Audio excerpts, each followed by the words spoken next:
Should I order sushi? Yeah. No. Is Why that? would you order sushi? I don't know. It sounds good. What's the vibe? Wait, how's my mic doing, by the way? Am I too It's loud? definitely better than it was yesterday. Is this still soft? I mean, no, it's better than it was yesterday. Oh well. Progress, not I perfection. wonder if That's I what just need to turn my volume up. it could be that. I mean, I Yeah, feel like it could we're be good. oh, there it is. There it um, is. Oh, actually, I went to the store today. I treated myself to a little present. Hang on a second. let's see it. Should I get poke? Poke's good, but given everything that's happening with the CDC right now, it's a risky move. Yeah. Plus, I like had food poisoning all day. Yeah, what are you talking about? You're trying to do rebound food poisoning? Wait, I'm going upstairs to get my little gift to. Oh no, wait, it's right here. What am I fucking talking about? Okay. Dun, dun, dun.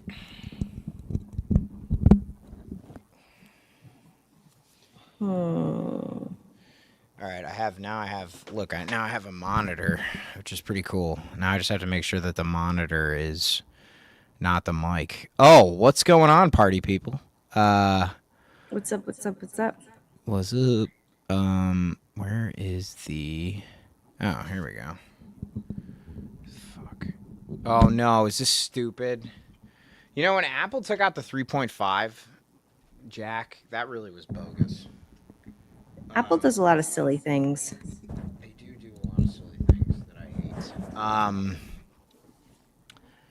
I got my What do mic. I want to eat? I don't want to have fast food. That's the problem. We could totally have fast food. Hey, if you're joining us on Instagram, this is just a vibes only podcast. So I mean, you could be making a cooler decision if you chose to, but right now you're not. I hate calling this a podcast though. It's not a podcast. It's a Zoom meeting.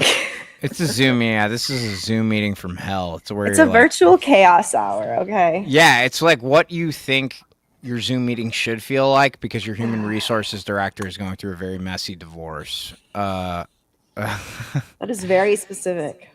Yeah, well, I had a human resources person who I could tell was very, Going through a divorce.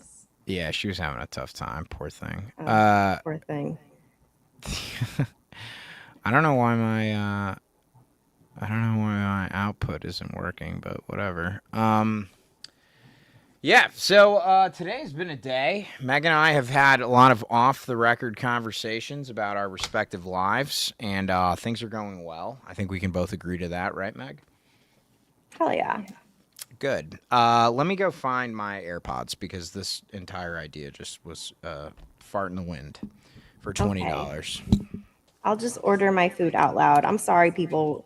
This is gonna be an unstructured episode. I took a gummy bear here a little earlier. I'm drinking a margarita. My kids are at my mom's house. My husband is working late, so I'm just chilling, and Steve is here chilling with me. I'm ordering food right now because my special gummy bear might have really kicked in, and I'm hungry for everything. Should I get tempura shrimp? No, I don't want fried food. Uh, Avocado salad sounds great. oh, good. Can you hear me? Yes. Hey, it's a broadcast. Hi, Chicago Bish. Thanks for joining. I took a gummy once. I'm out of the pool. All right, dang, dude. Chicago Bish lives large. Yo, if you're on YouTube right now, say what's up to us. The cool thing right now is that we are a completely. Hey, what's up, Tess McKinney? Who do we know that person? Hey, STRC 2023.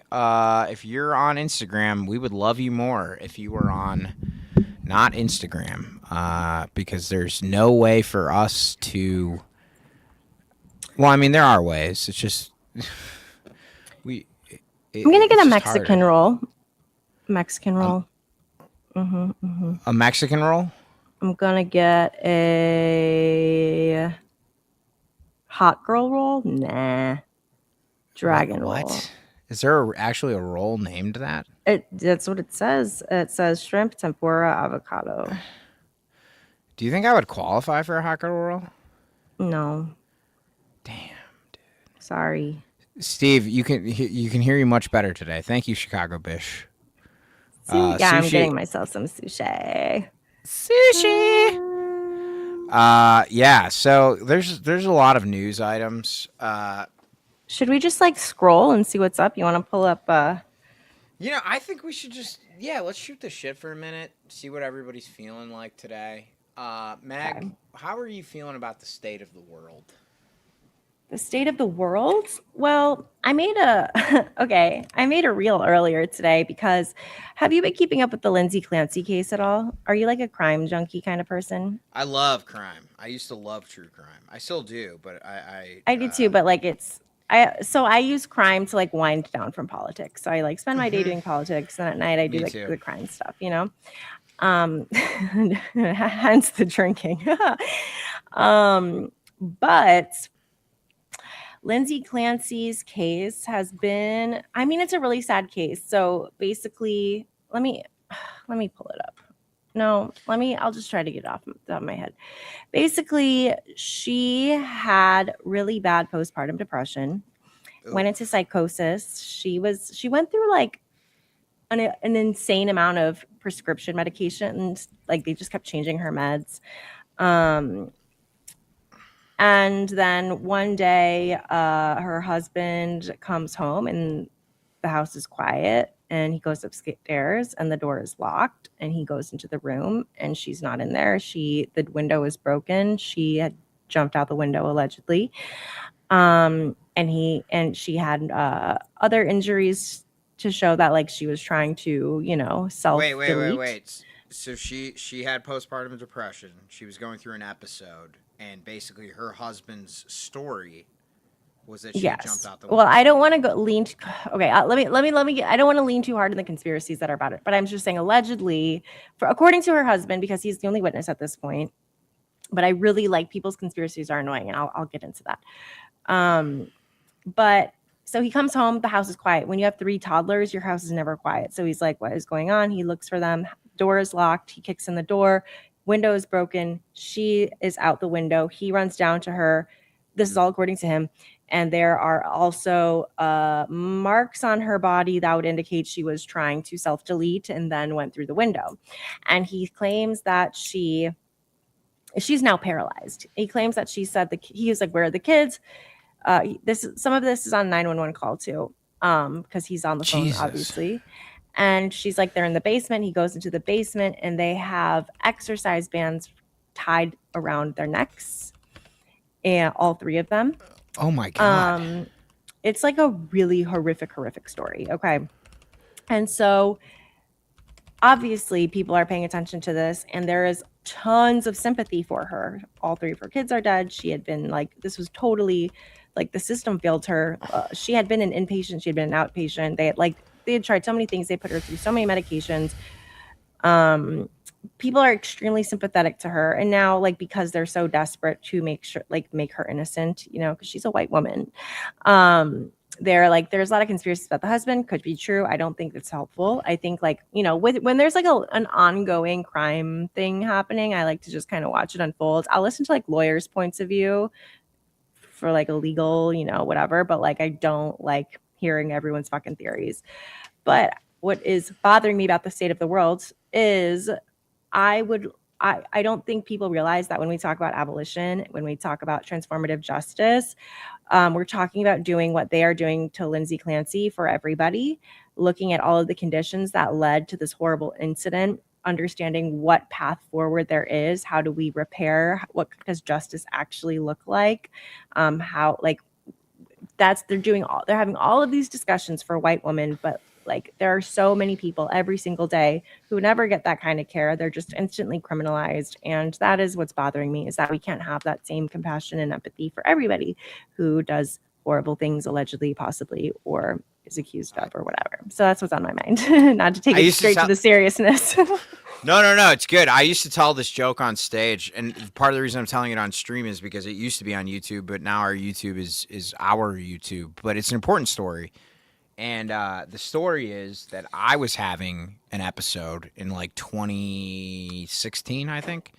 and no, there was no like physical. Nobody was physically involved or anything. It was just getting heated, and the person I was staying with, my family, was like, "Hey, like this is like kind of a wellness situation, so we need to call the police." And so they called the police, and one of the cops came in and was like ready to go. And then the other cop was like much more like de-escalation training type thing. Mm-hmm. And the first thing that, and they left because I like calmed down, and the people involved calmed down.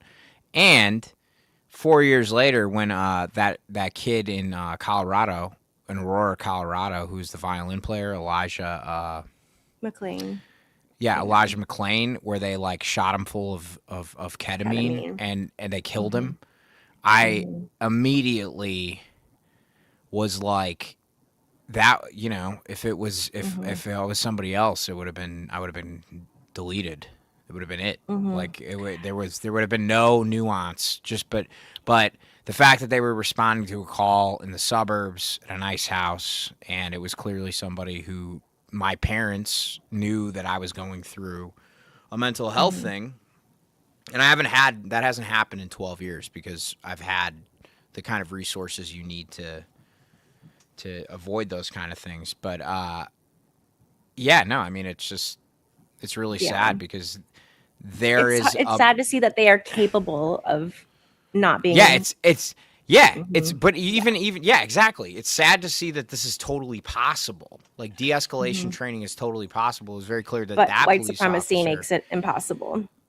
No, yeah, it does. Well, because yeah, at the end of the day, what are you doing? Like you're getting orders from some guy who's getting orders from some guy who's getting an order from a politician who's taken $2 million from Geo Group to get reelected, and then Mm-hmm. that's how they.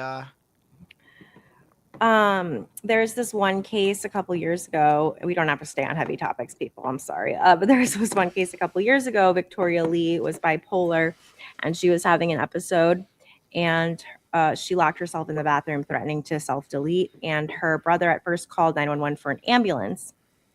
And they were like, okay, we're going to send police too. And he's like, no, no, no, no, no. I do not want police. Only send an ambulance. And then he then they're like, no, we have to. Like, he's like, okay, fine.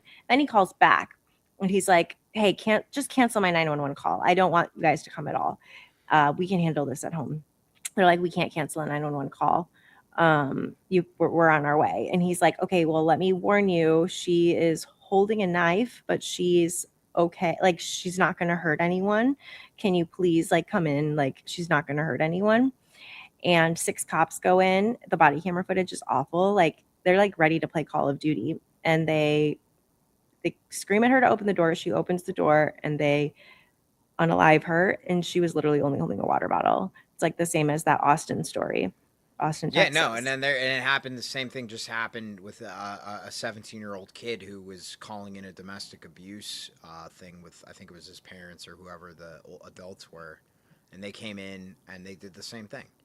And it's Yeah. because it's yeah. I know this is heavy for Friday afternoon, but like, also at the same time, like the thing is that the world is heavy, people. Mm-hmm. Like it's not. It's People like that's carry it every day, and they don't have so a lot of people don't have a choice because they carry it by living in their skin. yeah, exactly. That's the thing and they don't have the resources. Like no one was like, yeah, and then that's why I think it's systematically unfair that Mm-hmm. it's because you just see the trauma. Like the body keeps the score. That one book. Like Mm-hmm. you can Although we see how canceled that guy, but it's okay. I never read the book because I think the person that I was dating at the time, you know her, uh, she had read it and then a couple years later it had gotten canceled, so I took it off my TBR. But yeah, I mean, PTSD is real, and like it happens on a Mm-hmm. societal level. If somebody who's wearing a uniform is supposed to protect you, but you've only ever seen them harm people you care about, Mm-hmm. how is that gonna like I don't know, like this is what I hate about like the entertainment industry and movies and shit is like they're always like, well, I don't like talking about politics. It's like, bro, like it's political. Like it's not political, it's human.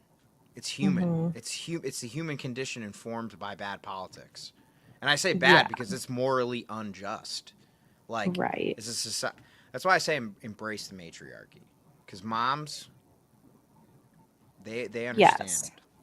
Okay, now can Most I get moms. into a spiel about the matriarchy? Because I like will randomly see posts on threads where people are like, pictures of all the women who have been elected and are in office, and they're all great women. I love all of them, but people are like, this is what matriarchy looks like. And you cannot establish a matriarchy in a system that is patriarchal. A matriarchal system is not just women and men's, because like it is our entire system that is patriarchal. And a matriarchy means centering the well-being of children first, um like Which the is entire AKA future. Future. Mhm. Leaving it better than you found it. Because if everything is considering children, children are the most vulnerable, then that means people who are disabled will have resources. That means that like everything is okay if everything is good for the children. And our system, I mean, there's nothing about our system that is matriarchal, because there are children who go hungry every night, but they're trillionaires. There are children who are in detention centers. There, like that there is no way to call like we really would have to start making it so that every law we prioritize, everything we do, we prioritize like, are children being harmed? Are we bombing fucking children in tents? Mm-hmm. So yes, matriarchy, a great. Well, that's what drives me nuts about dudes who are like, fuck the patriarchy. It's like, nah, bro, it's not enough for us to be reactionary. You have to offer an alternative that's creative. Yeah, And not you need just putting women into spots of the patriarchy. and Not, you can not tell, even I good think that, women. Like, yeah, no, even great women. Like, like it's like I you, fucking love Summerly, but like her putting her in a seat designed by a patriarch, like a patriarchal system, doesn't change. Like that just like hopefully that reduces harm within the patriarchy, but like we actually need to be working towards changing the entire power structure. exactly. We need to create something. And that's like, that's kind of what, like, I get really discouraged a lot, like to myself, but now we have an audience of people that paid. Well, I mean, I don't know. But I get discouraged, and then sometimes, like when I get discouraged, I'm like, "Oh no, but wait!" Like this is actually why global warming gives me a lot of comfort, because in 50 years, it's not going to matter. Like if Mm-hmm. the world is destroyed, then at least I went to the mattresses trying my damnedest to Right. save it. Like because if there really only is 50 years left on the clock of Earth, then it's like at least I did my damnedest. Like, like, Yeah. because, like, if these power structures are truly immutable and, like, they can't be Yeah. changed, then, like, and I know that that's very cynical, but at least it's like you look at it and you're just like, well, either way, we're screwed. It's So it's like, cynical if it makes you not act, but like if you are if it's like, "Well, whatever, I'm just going to be selfish, I can continue to do harm, I can, then that would be, but when you're like, I might as well, because as the earth dies, the people who are the most vulnerable are experiencing the worst of it now. yeah, They already exactly. That's the are. And thing. so it's like, in the meantime, we need to alleviate as much suffering Yeah. as we possibly can, because maybe we Yeah, can at that's, least like push it off so that at least some good people can get to see the other side of it, and it's not just a bunch of yeah. selfish people who laughed their way to the bank till the end.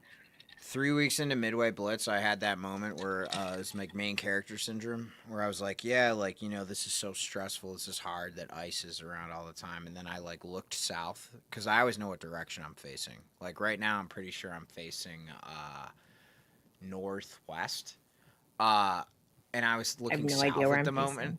What's that? I have no idea what I'm facing. I'm facing the See, I was gonna say I'm facing the train tracks are actually behind me. I don't know what I'm facing. But then I realized I looked south and I was like, dude. And I remembered like all the conversations I had with people who didn't grow up in a place where and I was just like, oh, this is how people have lived their entire lives. This is how their grandparents lived, their great grandparents Mhm. lived. It was like there was always somebody looking for them, always somebody. And I was like, oh, I was like, you got just soldier up, dude. Mhm. Like, quit Mhm. your bitching. Like you're this is exactly how it's been for a lot of people this whole time. That's why Mariam Kaba says hope is a discipline, and she says that because um she says that like when she thinks about the people before her, like enslaved people who had to fight for freedom, and that was a world that they never knew. They really had to fight for a world that they never knew and had to watch a lot of suffering and pain happen and a lot of people who couldn't make it, but they kept the fight on. And now here we are. And like, yes, that we still have modern day, but like there is a little like we have to just keep building on what they've already knocked down for us.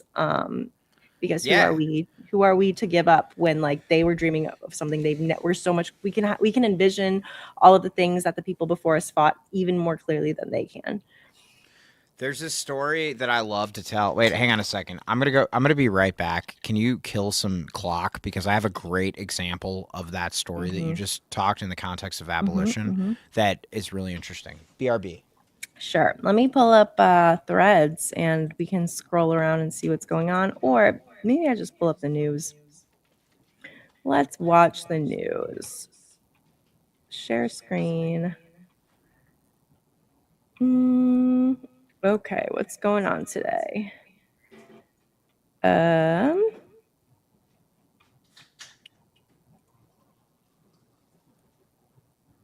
Senate passes sweeping Russia sanctions bill negotiated by Lindsey Graham. Okay.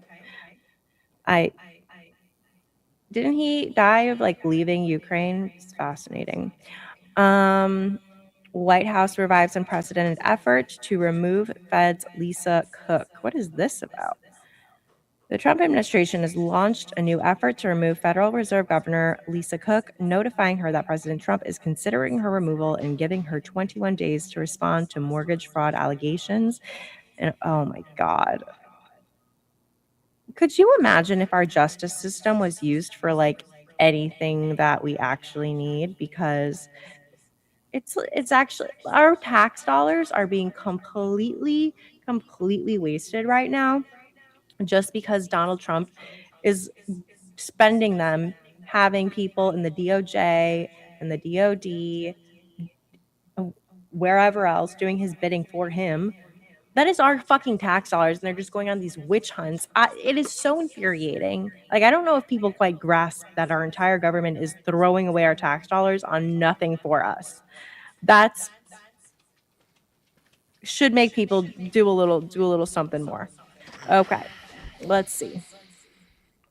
Okay, show and tell time. Wait, you're echoing. Oh, Yeah, hang on a second. Your headphones aren't on, that's why. What? Okay. Wait, Meg, I have wild. such a better setup for you here. 1 second. There we go. See that? Oh, hell yeah. Dope. Wait, I have to tell before we get back to this. Yeah. Well, it's not a show and tell, but it's just more just the story I was going to tell you about what you just said. So there's this story of there's this book called Bury the Chains. Okay, have you ever heard of the book King Leopold's Ghost? Mm-hmm. Yeah. So the guy who wrote King Leopold's Ghost, his name is Adam Hochschild. The reason why I'm saying his last name is because his dad was definitely in the CIA. But he turned out to be a real one. So, therefore, generational trauma is totally I didn't finish avoidable. ordering my sushi, but I'm listening. But he wrote this book called Bury the Chains, which was about the British people that ended the chattel slavery in England. They made it illegal. But one of the watershed moments of this fight was a lawyer. There was a case in England where I can't hear you right now. There was this case in England where a ship called the Zorg. It was a ship that was transporting people from Africa to Barbados, or one of the places that enslaved people were forced to work. And basically, what happened was the crew of the ship decided that they were going to. They basically unalived 300 passengers, enslaved people, and murdered them. And at the time, the ship was trying to. This is how messed up it was. because legally,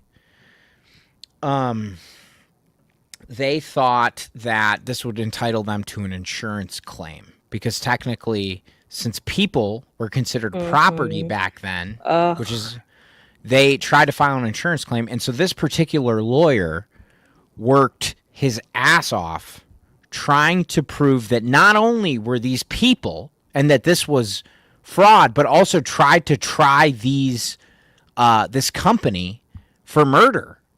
And it was like it blew everyone's mind because it was in the 1700s. So it was the first time that anybody was trying to make a case. And this is why it's so important. This is why we have people like Farah and we're friends with Qasim, obviously. And there are so many like human rights lawyers that are in our orbit, and even not lawyers, but there are so many people who are they see, and this is like what you said, right? Like there are abolitionists that had no concept of what a free society looked like, but they had to work towards one that they created. And the fact that this guy was basically like, no, these are people, these are people, and they are not property, and these people should be tried for murder. And like independent of the outcome of that case, I'm fairly certain he lost. He tried to bring up a criminal case. They wouldn't even let him, but I think he won the civil case saying that this was illegal because these are wrongful deaths, that you killed these people. And therefore it's not, you're not entitled to an insurance claim on human beings because they're not property. They're people. But the fact that, and that's why I think that like, there are a lot of people who are like, oh, I hate lawyers, or like, I hate accountants, or it's like, no, it's like, but we need them so much. No, exactly. We need all of those people, and we need those people to see the world in a way that we need them to work with us. We need to create our version of the world. Like, oh, you really like law and you really want to stand up for human rights. You're going to be our lawyer now. We need to just like figure out what the world looks like with all of the people who are doing bad shit, having the good version of that, not in a government way like we do for a government, but like an actual like which fighters can we join forces with, who also has the same vision for the future. And that's the thing where it's like, story. No, it's great, and there's a book about it that I'm gonna read, and I think we're gonna start a Party Crashers book club. It's something I want to do. Actually, you have to give it up to my ex. I'm giving credit where credit is deserved. Big reader, huge advocate of book clubs. Never review the dumb history of the stupid. It's always the same. Don't kill people and never treat others the way you don't want to be treated. Cole, I'm not sure what side of the argument you're on, so you're going to have to clarify your comment. Okay. Dumb history of this stupid world. No, it's important to review the dumb history of this stupid world because it's not a dumb history. It's an amoral history that was written by people that controlled the means of writing it. And now this is why they fucked up. And Meg used to work for Apple, right? So there's this great thing about the guy, a documentary. It's about Steve Jobs, the man behind the machine. And it's interesting because Steve Jobs could never form meaningful relationships with anyone. Just ordered $100 worth of sushi. Let's fucking go. Airport rules, baby. Hang on a second. I'm going to get my ski cup. Wait, you didn't finish your story. wait. Okay, sorry guys. I just finally finished ordering my sushi. Steve will be right back because he's getting something. And he was telling a story, but I was pushing order on my sushi, so I don't really remember. Here, I'd rather be skiing. Actually, I've quit skiing. I'm not skiing anymore, both literally and figuratively. But so Steve Jobs invented the iPhone because he didn't know. He thought that this was what he didn't understand, that like he basically created the iPhone, but he was a sociopath. And what he happened to do by accident was he democratized the truth.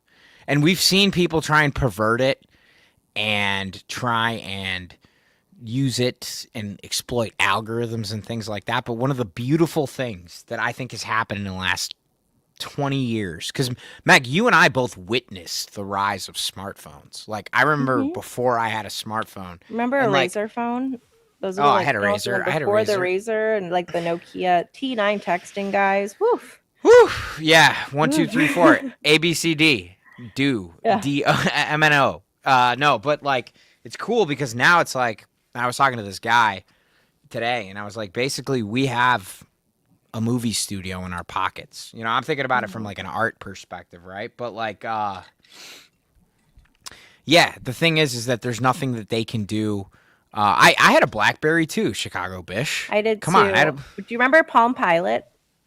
yeah, I do remember Palm Pilot. I never had one, but my cousin had one. I remember My my dad had cousin one, got and I always played on it. my cousin got a PhD in computer science at MIT, and his invocation was in 1996.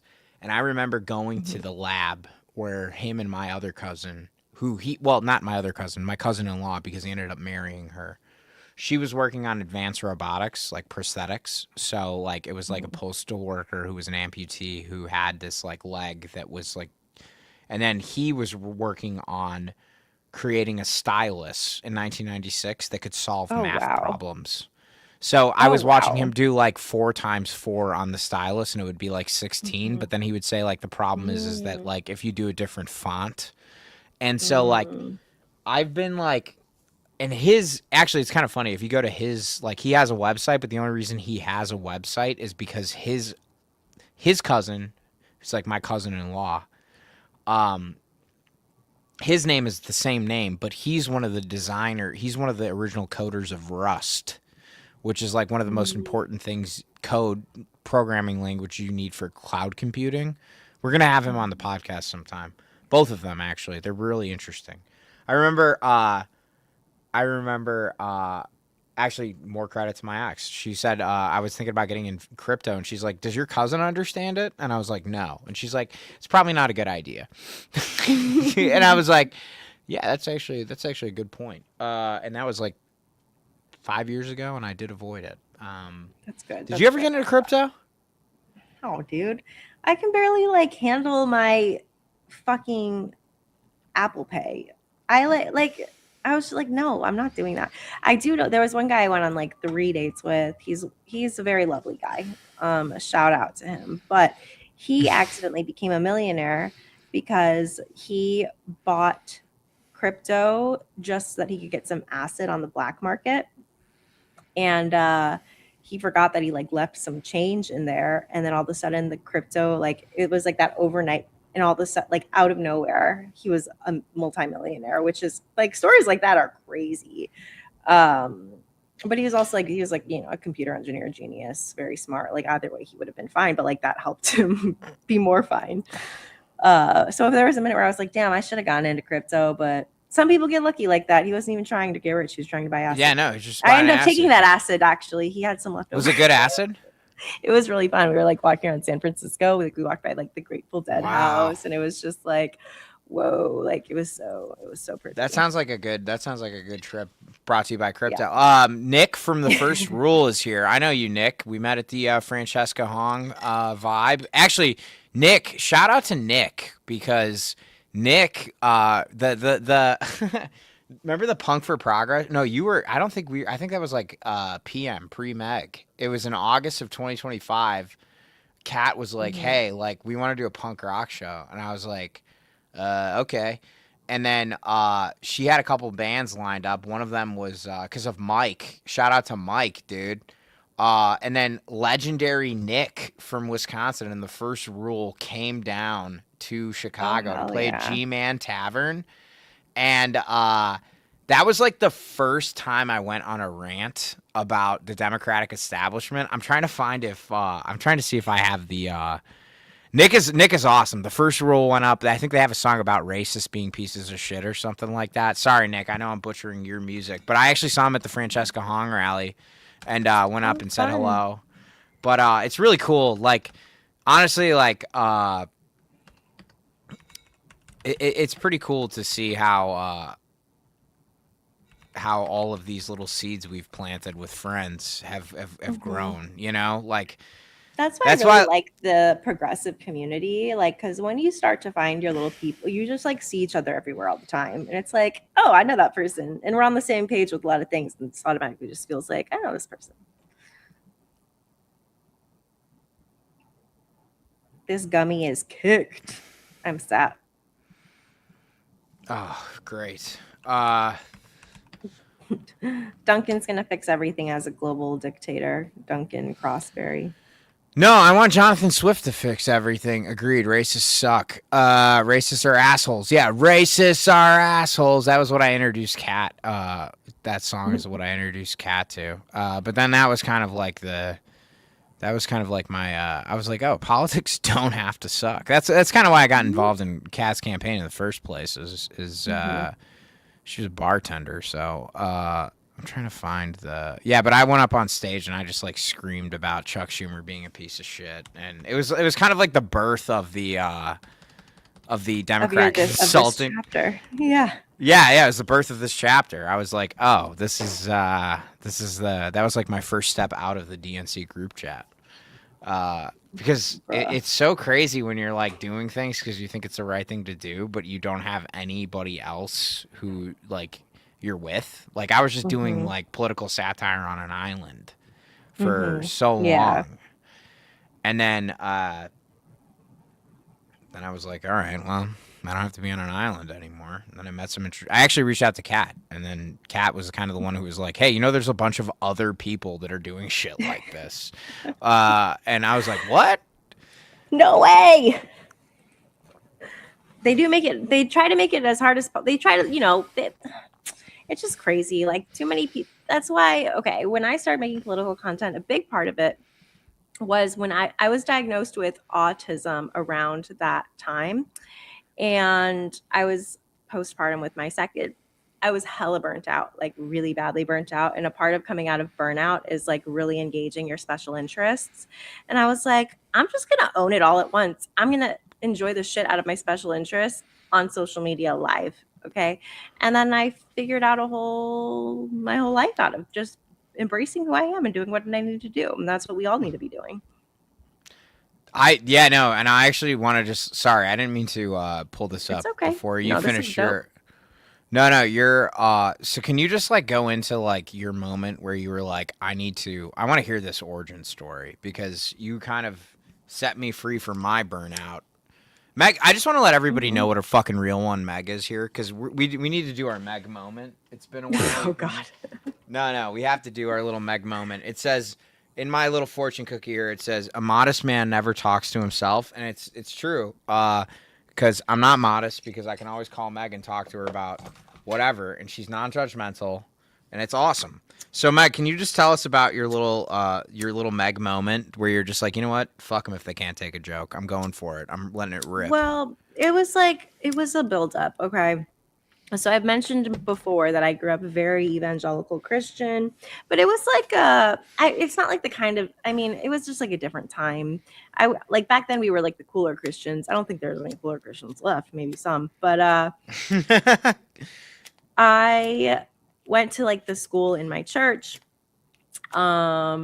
And I don't know, but I was always very curious. So I didn't agree with a lot of things that I learned, but I didn't know how to learn otherwise because I only had access to this very small world.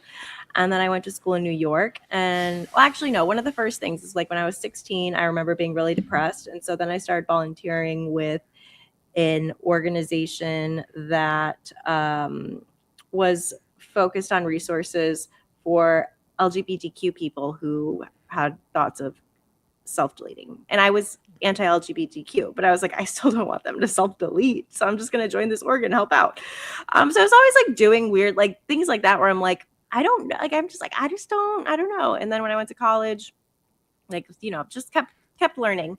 And I would like, I'm a verbal learner because when I learn like, oh, I've been fucked over with a lot of misinformation, I'm sharing the information. So like on my personal Facebook and all those things, I would like have blogs and just be like talking about like, oh, did you know you're not going to go to hell if you have sex before you're married? Did you know it's actually really fucking fun to have sex before you're married? Like all of these things. And I lost a lot of friends and everyone, I'm not friends with anybody I grew up with anymore. So I went from like, a very contained bubble. And that was like, I did not know anybody outside of that world to being like, I am on my own figuring this shit out. And I'm fucking fine with that. Fast forward, kind of have come into my own. But I was still like, I would, hang out with my friends and get into politics and talk about politics. A lot of my friends worked in politics and they'd always tell me like, you would be really good in politics. I'd be like, I'm a fucking college dropout, baby. Like I'm just doing my thing. But yeah, so then I had 2 kids under 2.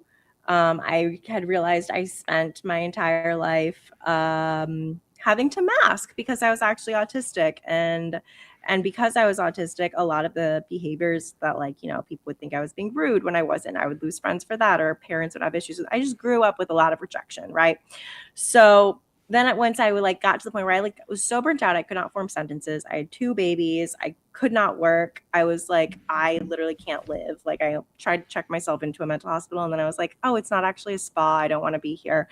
So then I had my husband take me home, and then I went to a psychological evaluation, whatever. Got diagnosed with autism, which was a super relief. And one of the things about getting out of burnout was you have to spend uninterrupted time on your special interests. So then I was like, cool, I'm going to spend uninterrupted time learning about the rise of fascism here in the United States of America, and I'm going to make content while I do it. And then I just started doing that, and it's gotten me here, and it's been great, and it's been a fun ride. Wow. Dude. It's kind of like a wild origin story, but it's not wild. It's just the story. It's what you needed. It's what needed to happen. Don't ask why, ask how. You didn't ask why. And that's why I always say, how. I trust myself more than I trust anyone else, because I've made some big risks throughout my life to bet on myself. Here. And people would be like, what are you doing? You're going to lose everything. You're going to do that. And it's just like, it feels like the right thing to do. I'm just going to have to fucking do it. And hope for the best, And there are times it's really hard. But have you ever taken an Enneagram test? Yes. Are you a gut person? Do you lead with your gut or your heart? Or your head? Hold on. Let me remember. What are the... So the Enneagram test is an interesting personality test. Yeah, no, Meg, you are so strong. That is a really incredible story. I love Nick. Thank you so much for hopping on. I'm actually going to talk about guys. Meg said great, or Chicago Bish said, great job. You're so strong. I'm a 3. My Enneagram is 3, the achiever. Oh, the achiever. Or was it 6, the loyalist? No. Don't ask why, ask how. Farah the lawyer pinning the comment in the Instagram. She's in the Instagram chat. Our favorite lawyer, our legal correspondent, one of my favorite people on planet Earth. Person. She is such a good, not only is she a good lawyer, incredibly talented, but she is a legit great person. And the reason I knew she was legit is because I always say comfort the afflicted, afflict the comfortable. And then in her profile, see, Chicago Bish said, love Farah, so smart, great person. Are we supposed to pretend that's real? No. Cole, I haven't made up my mind about you yet, but this person's a troll. Oh, it is. I'm actually a type 6. Yeah, you don't have to kick him. He just wants to. He just wants. He's looking for. That's fine. That's fine. Don't you know care. what? I just don't care. Just don't engage. Well, no, and I mean, silly. we can. I know, but I mean, we can be curious, not judgmental. And honestly, if he's I'm not judging, us, but he's being a little troll, but he can stay around in case he decides to actually talk. I'm a 6, so I'm a loyalist, committed, security-oriented type, engaging, responsible, anxious, and suspicious. Basic fear of being without support and guidance. Basic desire to have security and support. Yeah, so most loyal to friends and beliefs. Will go down with the ship if they need to. Yeah, that's real. Loyal to ideas, systems, beliefs, and the belief that all ideas and authorities should be questioned or defied. They don't go with the status quo. No, I don't think that's fair to you, though. I don't think that's fair because you're very pragmatic and strategic. You are not. But I still do believe I played the game, though. No, that's what I mean. That's why I don't think you're an open defier. I think that you No, I don't think it's openly. You're strategically. I don't think it's openly. No. But I think that you can also use the system to change it, which is why I think that's kind of what you taught me. Because I'm kind of let's make fun of them all. Screw it. You're kind of I don't think we can use the system to change it. I think the master's tools will never dismantle the master's house, Otterlord. But I think that we can infiltrate the current system, understanding that because it exists, we have to use it as a lane, and we have to populate it with the plan to build something different. When Yeah, no. we fight All capitalism. right, can you read this? It's not Fred Hampton, yes. Yeah, see, Fred Hampton said, "We say we're not going to fight capitalism with black capitalism, but we're going to fight it with socialism." That's what Fred Hampton said. And that's what why Fred they didn't let Hampton him said. survive. Yep. That's why they Yep, that's why J. Edgar Hoover he made that phone call in his pantyhose and decided to delete Fred Hampton. Yeah. R.I.P. and namaste to the chairman. One of the goats. That was our Meg moment. This is lovely. Meg, I feel like I feel so good right now. Just talking to you, safe, you know. This is doing a little highlight reel because a lot of people were talking shit about Kat's campaign, but I just want everybody to understand that I had no interest in getting involved in campaign politics. I still have none. I just go for the candidates that are similar to Kat, which is like their real ones. This is our buddy from Malort and Savior. This is Kat. Let's see here.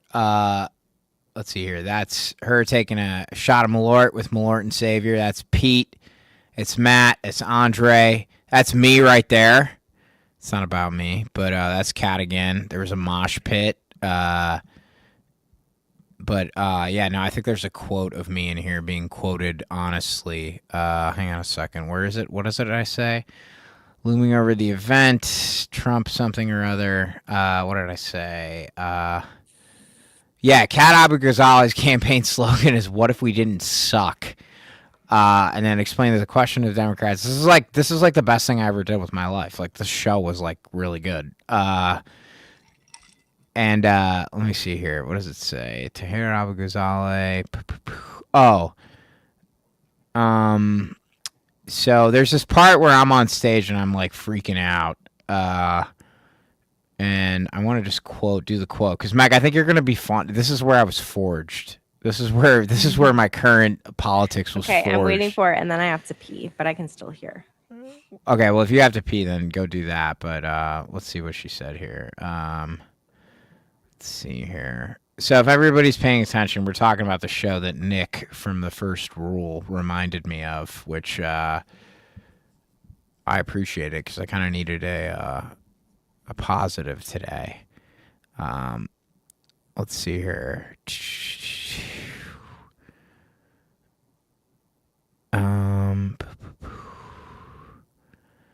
Is this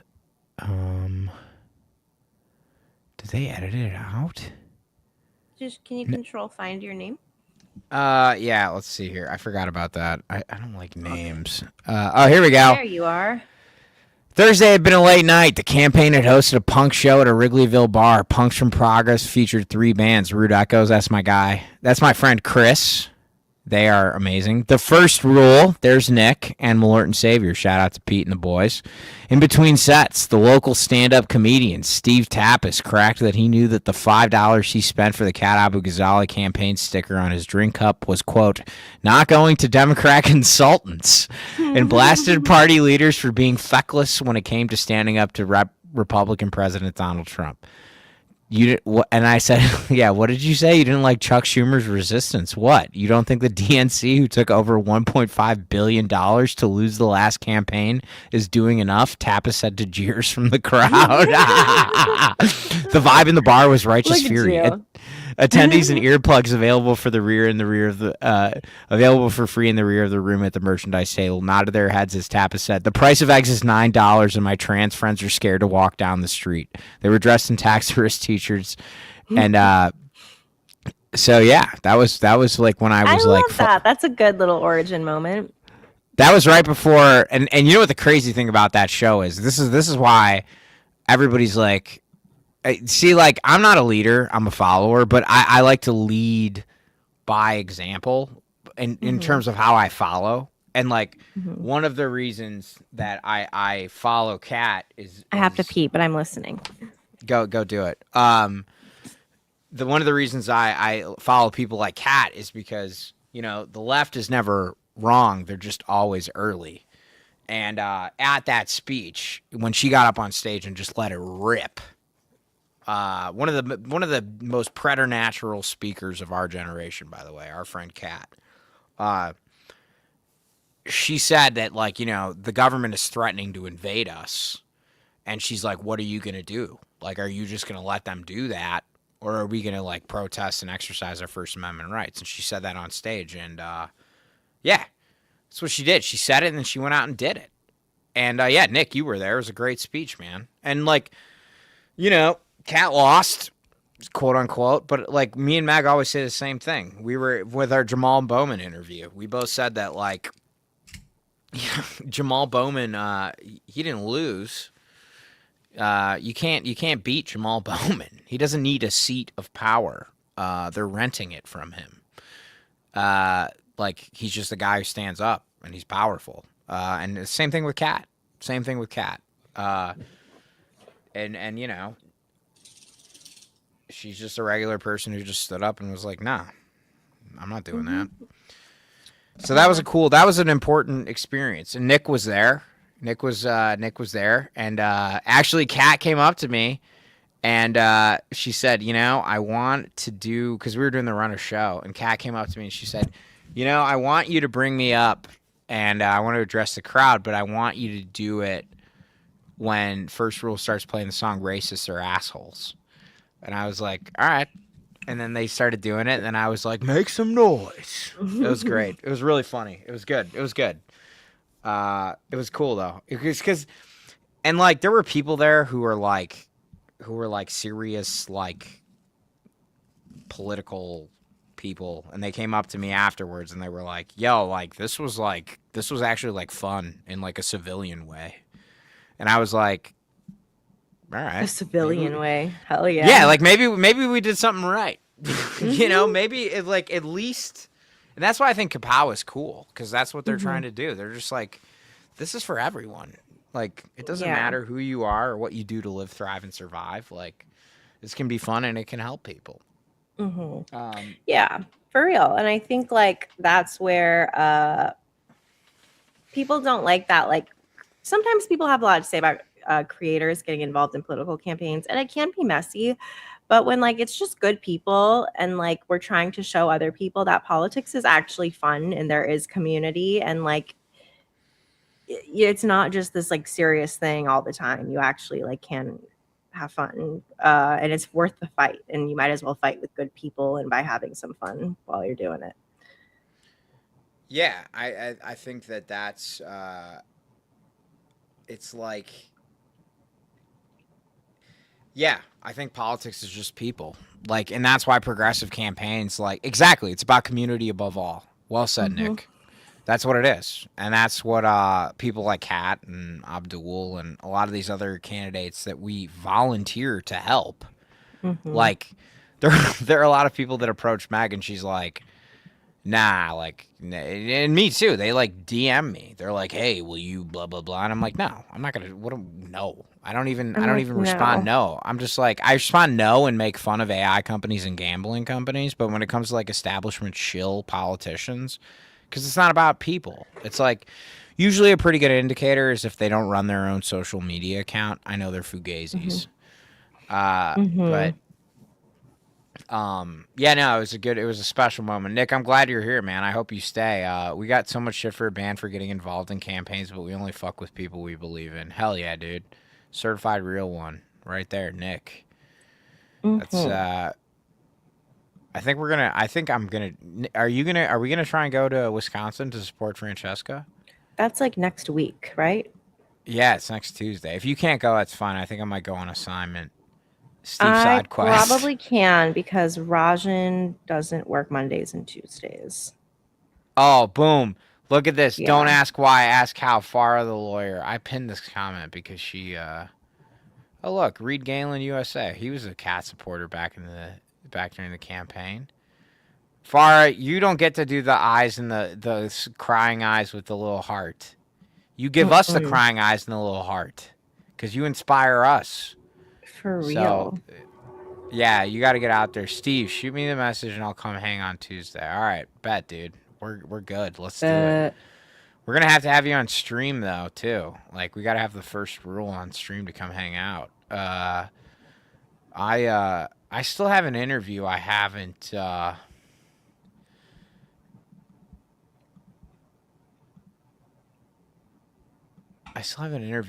posted from that one show where we had such a good time, Mag. Remember when we had I threw the Spider-Man over the bleachers with Otis and Wolf, and everybody looked at them like it was their fault, but it was actually me. mhm. That was so funny. Oh, that's cool. Here, let me get this off and let me add your thing. Okay. Boom. Hell yeah. Let's go. National Review. Oh my God, Mag, this is a total chaos hour. I gotta go to the bathroom. BRB. Okay. When does the Democratic establishment just throw up its hands? I'm curious when they think the answer is. Dark days have fallen on the Democratic establishment. At official headquarters, DNC chairman Ken Martin is in survival mode, the AP reports, avoiding media appearance amid fundraising woes and calls for his ouster.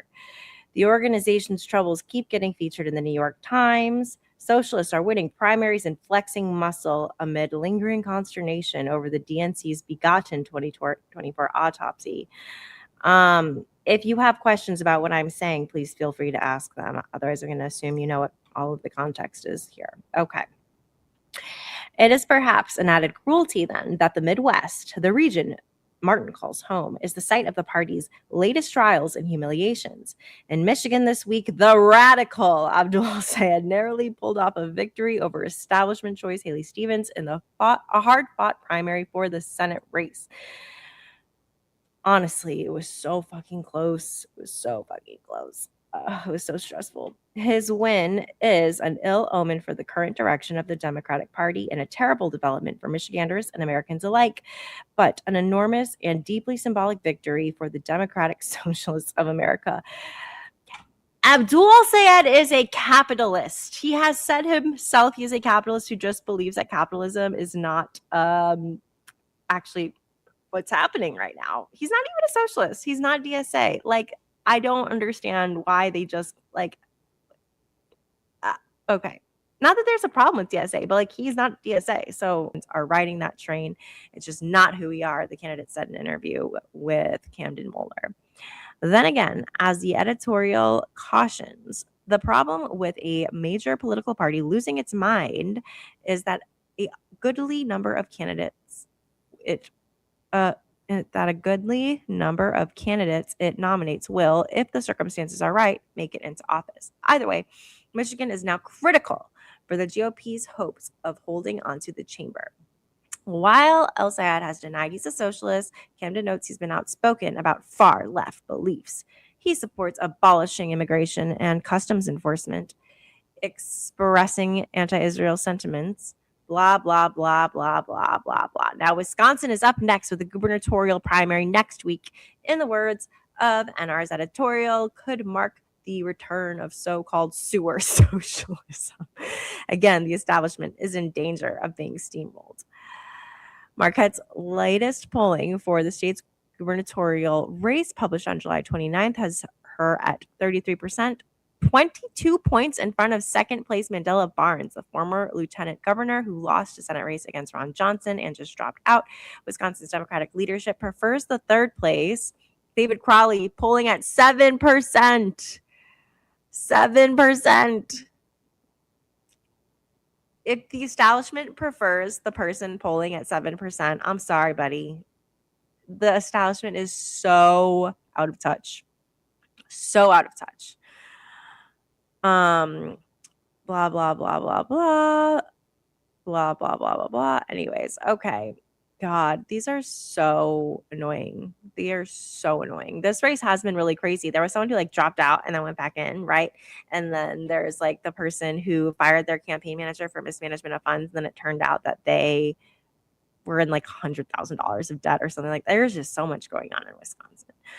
But I mean, Francesca is going to win, better win, knock on wood. And these people are losing their minds. OMG. Okay, let's see what else is going on in the world.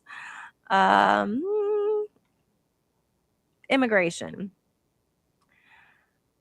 I don't know. This is gonna like kind of depress me right now. Oh, this actually is so annoying. ICE body camera releases must be in the agency's best interest now. So they're not going to start sharing body cam footage unless it is in their own best interest per policy. How is that legal? Like, what do you mean? What the fuck do you mean? Like, how are we not more angry about this stuff? Oh my God. I hate these people. Okay. Let's see what else there is. I don't want to look at immigration anymore. It's like actually really fucking depressing. Let's see what's going on in entertainment. Probably nothing. Oh, there's a new season of Ted Lasso. I really do like Ted Lasso. Ted Lasso is such like a feel-good, enjoyable show. Why is this acting up? Okay, let's see. Oh, the new Spider-Man's supposed to be good. I think I'm going to see that with my husband on Monday while the kids are at school and he has off. Okay.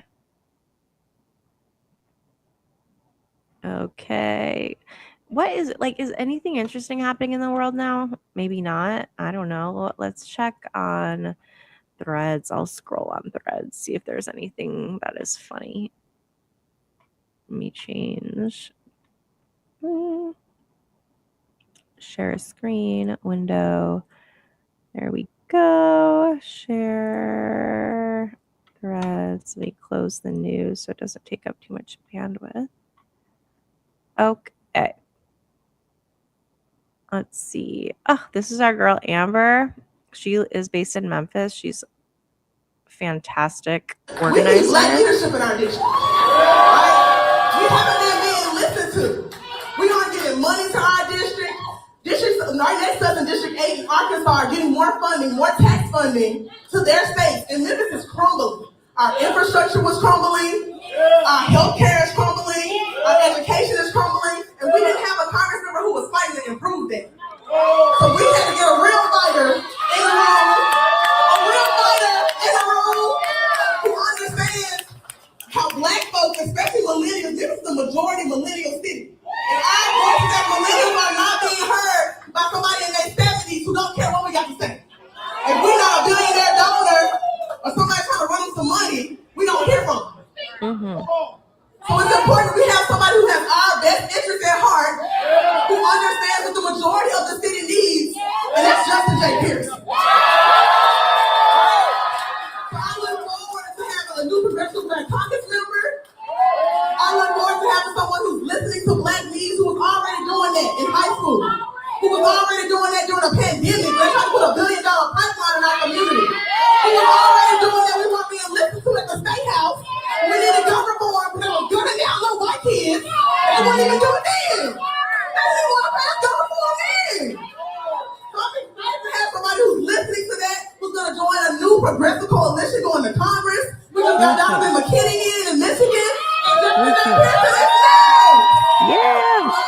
Okay, love Amber. She's a good friend. What else? Oh my God, have you guys seen this clip of Mamdani? It's so funny. Hold on. It's so good. It's so funny. Is a big thing. Wait, no, it's not this one. I want to see the one of him rapping. Let's see. A protest started screaming at the Michigan Dems event in Detroit. He seems to scream about abortion. Okay, cool. Why are establishment Dems lining up behind Abdul Sayed? Abdul is great, but him having immediate support is that it's no, guys, we're not going to do this. It's we need them to endorse because the people who are worried, like don't want to vote for him, might be moved by those people. Like we're not going to do that thing. Okay, we need a broad enough coalition to beat this shit. As long as he doesn't change his commitments, as long as we can hold him to the commitments he has campaigned on, then whoever wants to endorse him and bring it to the coalition for him to commit to what he has committed to, we are going to fucking take it. Okay, what else? Meg, I think I gotta go take care of some business real quick. Okay. Should we just wrap it up? Yeah, I think we gotta wrap it up, y'all. I'm sorry. Yeah. Some of you know what's going on, others don't. It doesn't matter. It really just comes down to the fact I was trying to get ambitious and grow a mustache, and it's really just blown up in my face. Yeah. Uh, It's really uh, hard. I'm sorry. yeah, no, it's all good. It's all good. This is what it's all about. Okay. So let me go ahead. We're gonna call it a day. We love everybody, and we will see you Monday at 2:00. See you guys Monday. All right. Bye. Whoops.